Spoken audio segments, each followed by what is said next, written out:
Okay. तो मान्यवर आपने देखिए म्यूचुअल फंड्स का उत्तर बड़ी जल्दी दे दिया, समझा भी दिया। जी।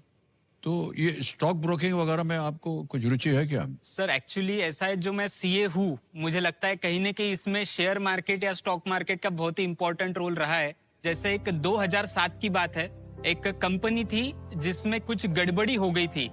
तो उस कंपनी में गड़बड़ी होने की वजह से वो ₹400 का शेयर हुआ करता था और वो कुछ ही महीनों के अंदर गिर के ₹7-8 पे आ गया था। और हम्म। उस समय कई सारे लोग उसी कंपनी की चर्चा करते थे, क्योंकि कई सारे लोगों के पास वो कंपनी के शेयर हुआ करते थे। ओके। और मुझे उसी समय किसी मेरे रिलेटिव से सुनने मिला था कि उनके पास भी वो शेयर्स थे।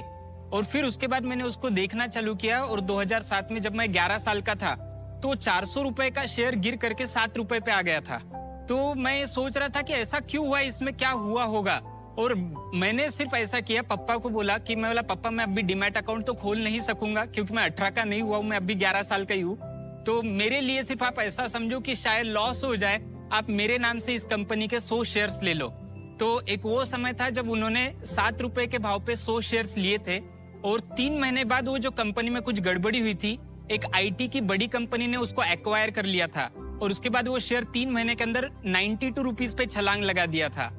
तो फिर समझ में, और मारवाड़ी रहने के खातिर फिर तो ऐसा है कि पैसा जब बढ़ता दिखता है तो ऑटोमेटिक इंटरेस्ट आता है।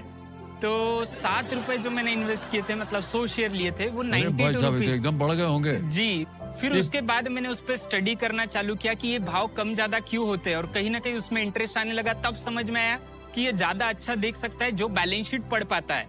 और फिर मुझे किसी मित्र ने, या जब भी डिस्कशन में पता चला कि ये चार्टर्ड अकाउंटेंट्स रहते हैं जिनको सारे आंकड़े अच्छी से देखने आते हैं। तो शायद वही कुछ कारण रहा होगा जिस वजह से मैंने सीए हे की और भगवान। मान्यवर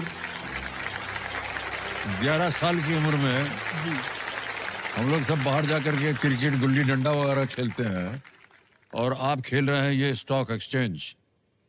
कैसे आपने ये सब संभव कर पाया, हमारी समझ में नहीं आ रहा है। लेकिन जो कुछ भी आपने किया वो सही किया। ऑलराइट मान्यवर, आप इसी तरह अपने जीवन में आगे भी तरक्की करते रहें और हमारी शुभकामनाएं आपके साथ। अब आए